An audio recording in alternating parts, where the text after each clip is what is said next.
Simon Velasquez avait le regard tourné vers la gauche lorsqu'il sentit quelqu'un s'asseoir à l'extrémité du banc en bois, sur sa droite. Il ne vit aucune raison d'accuser réception de la présence de l'autre personne. Il se prélassait dans la splendeur d'une radieuse matinée de début de printemps en Californie du Sud, de celle qui semblait taillée sur mesure pour des cartes postales parfaites.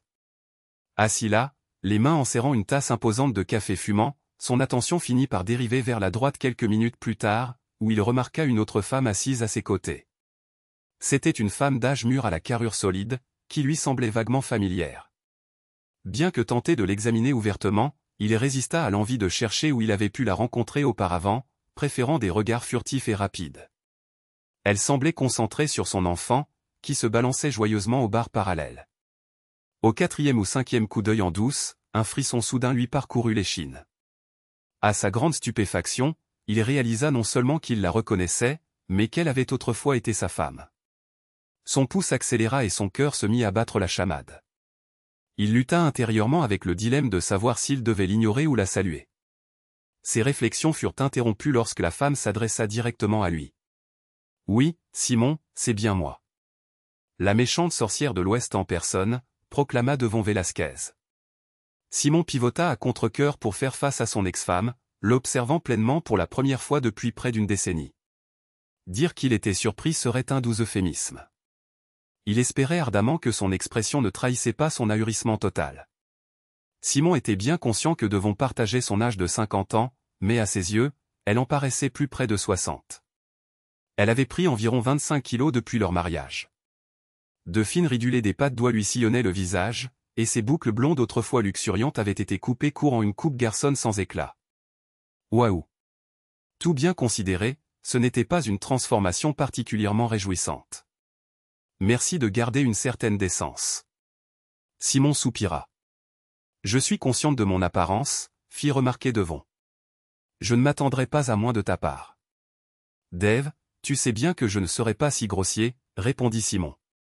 Lequel de ces garçons est le tien? Non loin de Devon, 3 garçons gambadaient autour des barres parallèles. Tous semblaient avoir l'âge qu'aurait son fils à présent. Il doit avoir 9 ans maintenant, se souvint Simon, sans aucune certitude, n'ayant pas revu le garçon depuis qu'il était tout petit. Elle lança à Simon un regard perçant. Le blond en bleu. Je me doute que tu ne t'en souviens probablement pas, mais il s'appelle Brandon, dit-elle avec une pointe d'irritation dans la voix. Toutes mes excuses, Devon. C'est un beau garçon, commenta Simon. Et c'est aussi un enfant merveilleux, affirma Devon. Il a enduré bien plus qu'il n'aurait dû, mais il est resté farouchement loyal à sa maman. À ces mots, les yeux de Simon se plissèrent de rage alors qu'il lançait un regard brûlant à son ex-femme. Il ne m'incombe pas d'expier les actions de son père irresponsable, Devon. Tu as fait ce choix en toute indépendance, rétorqua-t-il sèchement. Elle tressaillit, reconnaissant la vérité de ses paroles. Il avait généralement raison, mais son égocentrisme l'avait toujours empêché de l'admettre. Lorsqu'elle avait atteint la quarantaine, elle s'était sentie vieille et prisonnière. La carrière de Simon dans la comptabilité était florissante. Leurs enfants, âgés de 15 et 13 ans, excellaient sur le plan scolaire, et son propre poste de directrice administrative dans un petit cabinet d'avocats se déroulait sans encombre. Néanmoins, elle nourrissait des regrets. Elle aspirait à plus de sensations fortes, pour être précise.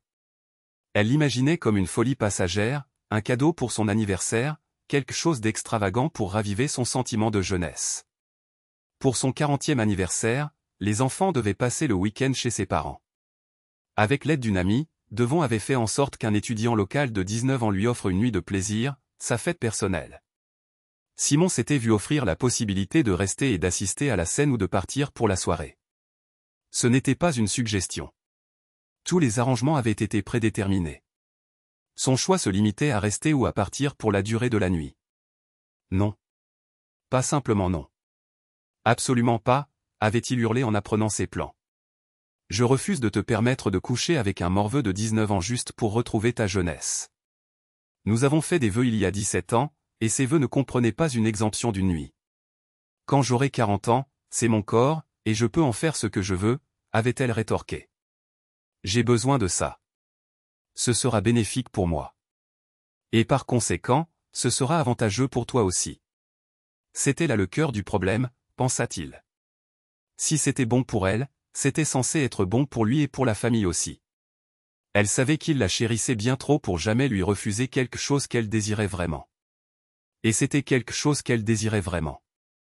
Tout comme elle l'avait désiré et réussi à obtenir cette maison spacieuse et entièrement équipée, ainsi que l'énorme SUV personnalisé qu'elle conduisait. Il avait tout fait pour la dissuader de cette folie, mais rien n'y avait fait. Il tenta une dernière approche désespérée avant l'arrivée imminente de monsieur l'étudiant. Elle rejeta sa requête avec un rire, le repoussant d'un sourire moqueur. À cet instant, Simon partit, ravalant ses larmes, et attrapa son portefeuille et ses clés de voiture. Il s'éloigna en trombe, frustré, mais revint 10 minutes plus tard, se garant calmement au bout de sa rue. Il avait besoin de savoir, de vérifier par lui-même si sa femme allait vraiment aller jusqu'au bout. Quelques minutes après 8 heures, un SUV rutilant flambant neuf se gara devant sa maison. Un homme grand et musclé en sortit et sonna à la porte. Ce mec a vraiment des goûts de chiottes en matière de voiture, pensa Simon, dédaigneux, en regardant le jeune homme entrer chez lui d'un pas décidé. La rage envahit Simon alors qu'il serrait le volant de sa Mustang. Il n'avait pas vu comment sa femme s'était transformée après son départ. Elle accueillait Lee Carter à la porte vêtue d'un haut à fines bretelles indécent, sans soutien-gorge, d'un short en jean extrêmement court qui moulait son corps, et de talons hauts, une tenue qu'elle ne portait jamais en présence de son mari. Elle ne comptait visiblement pas demander à son jeune amant de forcer son talent. « Waouh, j'aime bien » murmura le jeune homme, la scrutant de la tête aux pieds comme un prédateur observant sa proie. Devon rougit en sentant l'humidité dans son short augmenter, vu l'impossibilité de porter des sous-vêtements sous ce jean moulant. Son état ne tarda pas à être perceptible pour le jeune homme. Il sourit largement, se rapprocha et déposa un baiser fervent sur ses lèvres douces et magnifiques. Devon enroula une jambe autour de la cuisse du jeune homme tandis qu'il continuait à s'embrasser ardemment pendant ce qui lui sembla une éternité. Finalement, il la souleva doucement par la taille et la porta jusqu'à un fauteuil du salon, la déposant devant lui avec un sourire espiègle. D'une simple traction sur le nœud de son haut dos nu, il dévoila une partie de sa silhouette qu'elle ne montrait habituellement à personne. Leurs baisers devinrent plus profonds, et il la caressa avec une curiosité et une admiration tendres. Quelques instants plus tard, il défit son short. À ce moment-là, sa respiration était rapide et l'atmosphère entrecrépitait d'émotion. Ses mains bougèrent prudemment alors qu'il l'aidait à le retirer. Devon laissa échapper un léger halètement lorsqu'il traça de doux cercles sur ses cuisses, l'explorant avec une pudeur raffinée. Ses doigts bougèrent délibérément, se concentrant intensément, et son corps répondit avec une passion sans retenue. Elle frissonna alors qu'une vague de plaisir l'envahissait. Lee continua de la serrer contre lui, la réconfortant tandis qu'elle reprenait son souffle. Puis, la guidant doucement, il la positionna sur le bord du fauteuil, l'inclinant vers l'avant dans ses bras. L'instant qui suivit fut intense et inoubliable, un lien qui la laissa à bout de souffle et bouleversée. Halta-t-elle alors que Lee trouvait un rythme assuré tandis qu'elle se penchait sur la coudoir du fauteuil. Elle n'arrivait pas à croire que le jeune homme était chez elle depuis moins de 10 minutes, et pourtant, il lui donnait déjà l'impression qu'elle lui appartenait corps et âme. Sa respiration se fit plus lourde alors que des vagues de chaleur et de tension s'accumulaient au plus profond d'elle-même. Oh. Oh. Oh. Oui, oui, oui, s'écria-t-elle jusqu'à ce que sa voix se dissolve en un gémissement haletant. Oh. Son second orgasme foudroyant en moins de 10 minutes projeta Lee dans un état d'euphorie. Il laissa échapper un flot de mots, à moitié rire, à moitié cri de joie. L'intensité la fit légèrement vaciller. Les sensations qui la traversaient étaient à la fois exaltantes et profondes. Oui, c'est incroyable, pensa-t-elle alors que son corps se détendait progressivement, flottant sur un nuage post-coïtal. Le jeune homme la serra tendrement dans ses bras tandis qu'il reprenait leur souffle. Au fond de lui, il comprenait déjà que ce moment avec elle ne ressemblait à rien de ce qu'il avait jamais vécu auparavant. Avec encore plus de 3 heures à attendre avant le retour prévu de son mari à minuit, il ne semblait ressentir aucune urgence. Il laissa ses mains glisser de ses hanches et lui donna une tape espiègle sur les fesses avec les 2 paumes. « Ouh » déclara-t-il triomphalement, le visage illuminé d'un large sourire. Bien que Devon retirât un immense plaisir de ses moments intimes avec son mari, sa première rencontre avec Lee fut une véritable révélation. Non seulement cet homme était plus grand et plus robuste, mais à seulement 19 ans, il incarnait la forme physique et possédait la vigueur et l'endurance caractéristiques de la jeunesse. De plus, Lee marquait le premier nouveau partenaire que Devon rencontrait depuis près de 2 décennies, transformant cette soirée en exactement ce qu'elle avait désiré. Cet anniversaire était destiné à rester gravé dans sa mémoire pendant des années, à condition qu'elle puisse calmer les inquiétudes potentielles de son mari. Cependant, lorsque son mari finit par rentrer à la maison, Devon eut à peine le temps de s'attarder sur la question de Simon, car son jeune amant était déjà sur le point de recommencer. En à peine 10 minutes, Devon avait presque oublié à quelle vitesse les jeunes hommes pouvaient se remettre. Il approcha par derrière, ajustant doucement sa posture, l'encercla de ses bras, et son contact déclencha un frisson familier le long de sa colonne vertébrale. « Où aimerais-tu reprendre où nous nous sommes arrêtés » murmura-t-il à son oreille, se rapprochant encore. Cette nuit-là, ils partagèrent l'intimité 2 fois de plus ou une fois dans la cuisine et une fois dans le lit qu'elle partageait avec Simon. Devon et son jeune compagnon semblaient particulièrement revigorés, et à la fin, elle se sentit submergée d'émotions qu'elle n'avait pas ressenties depuis des années. « Mon Dieu, Lee, c'était incroyable » chuchota T.L., allongée à côté de lui, haletante et emmêlée dans les draps. « C'était le meilleur moment de ma vie. » Devon raccompagna Lee vers 23h30, puis s'offrit une longue douche, changea la literie et ouvrit les fenêtres pour permettre à l'air nocturne de rajeunir la pièce. Plus tard, elle s'installa sur le canapé en bas, enveloppée dans son peignoir doux, sirotant un verre de vin tout en regardant la télévision. À minuit 15, Simon entra, paraissant quelque peu fatigué et épuisé. Même Devon, qui n'était pas une grande buveuse, reconnaissait que Simon avait amplement matière à abuser cette fois-ci. Cette nuit-là, il rentra en taxi, signe qu'il était au moins responsable, pensa T.L. « Tu veux de l'aspirine avant qu'on aille se coucher » demanda-t-elle doucement alors que Simon, titubant légèrement, se dirigeait vers la cuisine. « On a envie ? Tu crois qu'il y a encore un rond » demanda-t-il, faisant des guillemets avec ses doigts. Étendant sa main, paume vers l'extérieur, il fit un geste pour arrêter sa tentative de l'embrasser. Bien que déçue, Devon n'était pas tout à fait surprise. Elle s'approcha et nota l'odeur distincte de gin, plus que quelques verres. Elle pouvait aussi discerner que son mari faisait tout son possible pour se retenir de verser des larmes devant elle.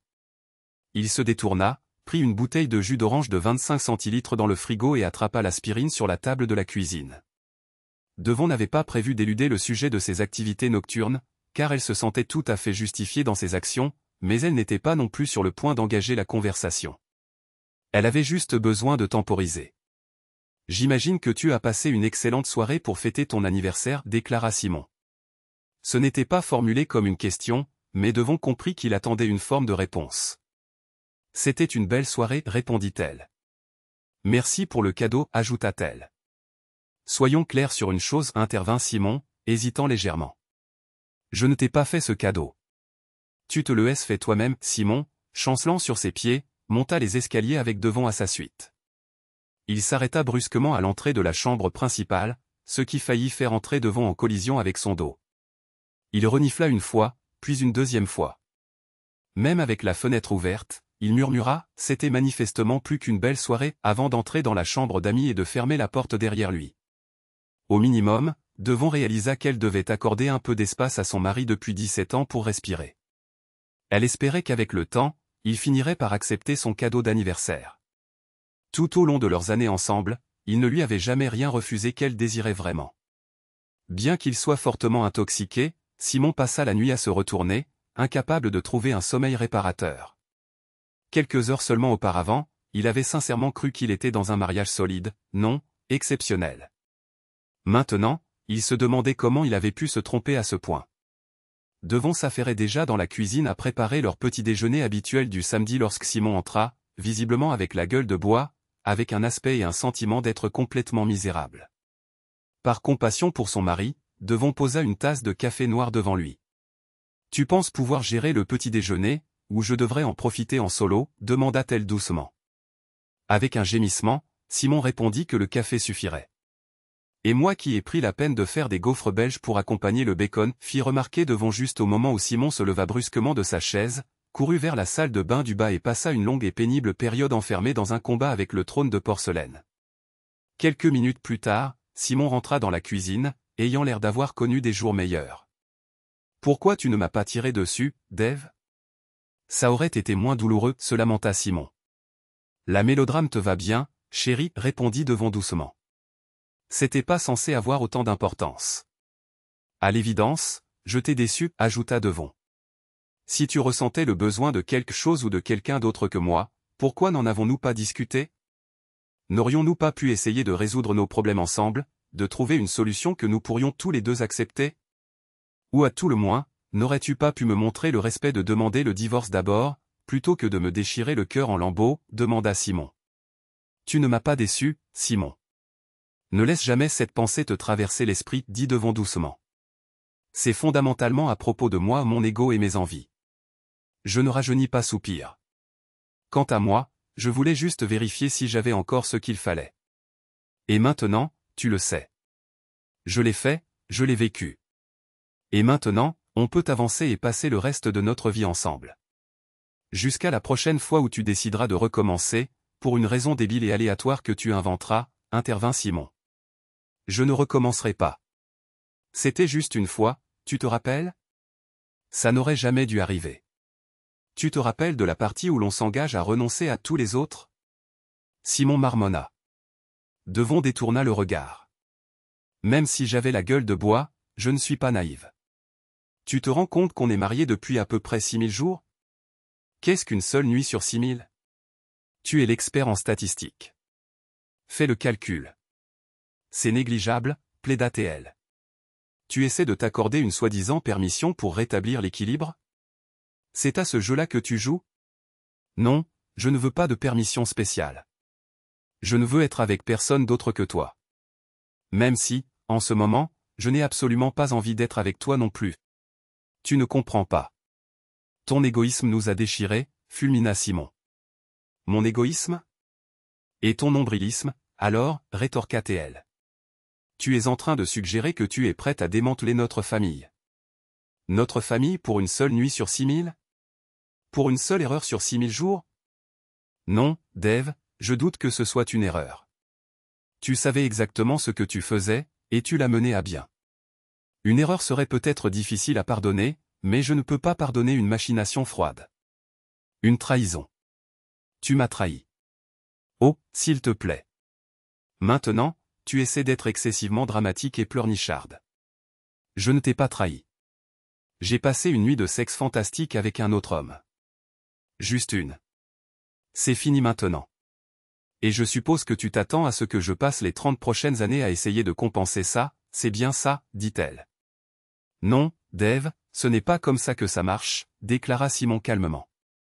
On ne peut pas compenser avec le sexe.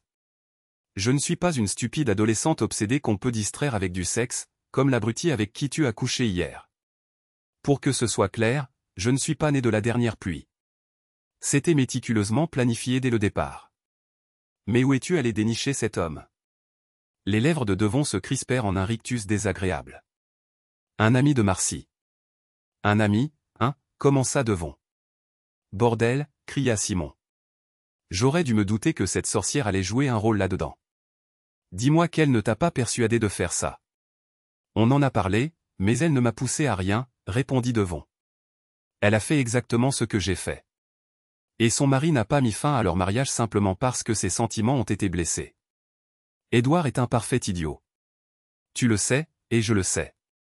Tu es sérieusement en train de me dire que parce qu'un crétin a laissé Marcy coucher avec un autre homme, tu as estimé que tu avais le droit d'en faire autant, demanda Simon. Devon haussa les épaules en guise de réponse. À quel moment mon estime de moi a-t-elle diminué? À quel moment mon point de vue sur une question aussi importante que notre mariage est-il devenu moins important que la vie d'une personne comme Marcy? Malgré les objections de Devon, Simon entama la procédure de divorce une semaine plus tard. 3 semaines plus tard, Simon rentra chez lui et trouva Devon assise seule à la table de la cuisine, comme si elle s'attendait à ce qu'il engage la conversation. Alors, on fait quoi maintenant, Dave? Demanda-t-il tristement, sentant une nouvelle dispute se profiler. Elle tenta d'articuler ses pensées, mais Simon ne parvint pas à déchiffrer ses mots. Quoi? Demanda-t-il avec irritation, n'étant pas particulièrement inquiet de la dispute imminente. Je suis enceinte, révéla-t-elle, plus comme une expiration qu'une déclaration. Simon resta immobile pendant plusieurs secondes, sans voix. Tout ce qu'il envisageait de dire sonnait comme une accusation. Je suis désolé, murmura-t-il finalement. J'imagine qu'en n'utilisant aucune forme de contraception depuis si longtemps, tu n'avais tout simplement pas pensé que ça faisait plus de 10 ans que tu avais subi une vasectomie. J'ai simplement pas réfléchi, si tant est que j'ai réfléchi, admit Devon. On dirait que j'ai fait une grosse bêtise. Mais tu comprends que je ne peux pas envisager un avortement, Chérie. Vraiment, je ne peux pas, il a 19 ans, il est en 2e année d'université. Il n'a aucune ressource. Je suis dans une situation délicate, mon amour, et j'aurai besoin d'une aide financière. De plus, j'aurai besoin de soutien affectif. Du soutien de mon mari dévoué. On peut surmonter ça, Simon, comme on l'a fait avec nos autres enfants. Il reste encore 8 mois de grossesse. L'arrivée, les premiers temps, et tout le reste. S'il te plaît. Un mois plus tôt, voir sa femme en larmes aurait presque brisé l'âme de Simon. Mais à ce moment-là, il se sentait simplement indifférent, se demandant s'il ressentirait encore des émotions un jour. Je ne peux pas élever l'enfant illégitime d'un autre. Quant au reste, ces possibilités ont pris fin lorsque tu as choisi de travailler en freelance. Je suis désolé, Devon. Je pars. Tu te débrouilleras seul. 17 ans, Simon. Ça doit bien signifier quelque chose, pleura-t-elle. Peut-être aurais-tu dû y penser bien avant, rétorqua-t-il. Quelques semaines avant la finalisation de leur divorce, Devon s'était réinstallé chez ses parents. Ces derniers, ainsi que les enfants de Devon et sa demi-sœur, la soutenaient. Quand les enfants venaient lui rendre visite, ils mentionnaient rarement leur père. De temps en temps, Devon demandait s'il fréquentait quelqu'un. La plupart du temps, la réponse était négative. Simon vendit la maison familiale quelques mois après le départ de leur 2e enfant pour l'université. Devon fut navré de découvrir que la maison où ses enfants avaient grandi n'existait plus, mais elle apprécia profondément que Simon s'assure qu'elle reçoive rapidement sa part du produit de la vente. Avec le temps, les échanges entre les deux ex-époux se firent de plus en plus rares, Simon ayant cessé de participer à toute réunion familiale, ne célébrant les fêtes qu'avec ses enfants et leur famille grandissante. « J'étais une femme stupide et égocentrique, c'est indéniable, confessa Devon, se rapprochant légèrement de lui sur le banc. Pourtant, je l'avoue, je n'avais jamais imaginé que tu nourrissais des sentiments aussi passionnés pour moi. Au début, j'étais presque certaine que tu finirais par me pardonner. Ensuite, j'ai présumé que tu serais au moins capable de faire face à la situation. Je n'ai jamais anticipé que tu trouverais la force de partir définitivement. Tu étais trop exemplaire pour simplement m'abandonner, nous abandonner. Même si le bébé n'était pas de toi, tu es passé du meilleur homme imaginable à celui qui s'est enfui pour toujours. Je ne l'ai pas vu venir. Ce n'était sûrement pas une question d'argent. Tu n'as jamais été avide quand il était question d'argent. Même nos enfants ont été stupéfaits par ta froideur. Je sais qu'ils t'ont fait part de leurs sentiments peu après le divorce, mais tu es resté insensible à leurs supplications, et ils ont finalement abandonné tout espoir. Tu as rendu leurs dernières années à la maison insupportables. En étais-tu conscient? Ou t'en fichais-tu tout simplement? Étais-tu tellement en colère contre moi que rien d'autre n'avait d'importance? Je n'étais pas fier de mes actions concernant les enfants. Mais toi. Tu ne méritais pas mieux de moi, répondit Simon. Tu m'as exploité. Je me suis toujours efforcé de faire tout ce qui était en mon pouvoir pour toi, mais tu as essayé de t'en servir contre moi. Finalement, il fallait que quelqu'un sauvegarde mes propres intérêts, et après réflexion, j'ai réalisé que cette personne devait être moi. Par conséquent, Gio, le toujours fiable, n'a eu d'autre choix que de se retirer. Alors, tu as décidé de colporter mon histoire dans toute la ville, demanda-t-elle. Je n'arrivais même pas à obtenir un rendez-vous avec un homme respectable, aussi crucial que ce soit pour ma survie. T'est-il déjà venu à l'esprit que cette situation découle de tes actions envers moi, et non des miennes envers toi? Si tu as essayé de fréquenter des personnes de notre cercle social, elles étaient probablement déjà au courant de ta petite manœuvre. De plus, tu avais un enfant dans ta vie. Une mère célibataire de 40 ans avec un enfant n'est généralement pas considérée comme un parti idéal pour certains hommes. Pourtant, une telle situation est attrayante pour les hommes plus jeunes et les opportunistes. Elle affirma qu'elle était ouverte aux relations. Et tu étais une femme attirante, n'est-ce pas? Elle jeta un rapide coup d'œil dans les yeux de Simon avant de baisser les siens. Oui, j'imagine que c'est vrai. Ma colère envers toi m'a obscurci cette réalisation, déclara Devon. Bref, Devon nota Simon. Ta colère a toujours été centrée sur toi, tes préférences, tes émotions, tes attentes. Tu n'as pratiquement pas tenu compte de mes désirs, de mes sentiments ou de mes aspirations. Peut-être est-ce parce que j'étais trop accommodant, toujours à essayer de te faire plaisir. Je pense que tu as commencé à te percevoir comme supérieur, légitimement élevé sur le piédestal que j'ai construit pour toi. Tu es devenu égocentrique. Si c'était bénéfique pour toi, alors ça devait aussi être avantageux pour moi et pour toute notre famille. Tu étais entièrement absorbé par ton propre monde. Ça n'aurait pas dû t'étonner quand j'ai refusé ton cadeau d'anniversaire ostentatoire pour toi-même. Nous avons parlé de loyauté à de nombreuses reprises, et je n'ai jamais signalé que j'approuvais ce scénario.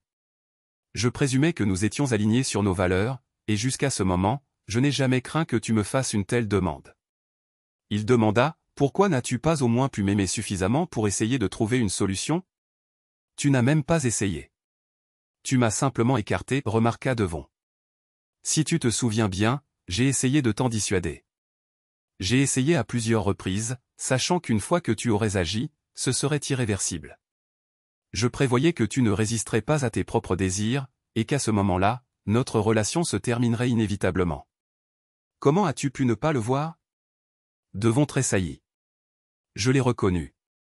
J'avais simplement trop confiance en ma compréhension. Je croyais fermement que tu finirais par me pardonner.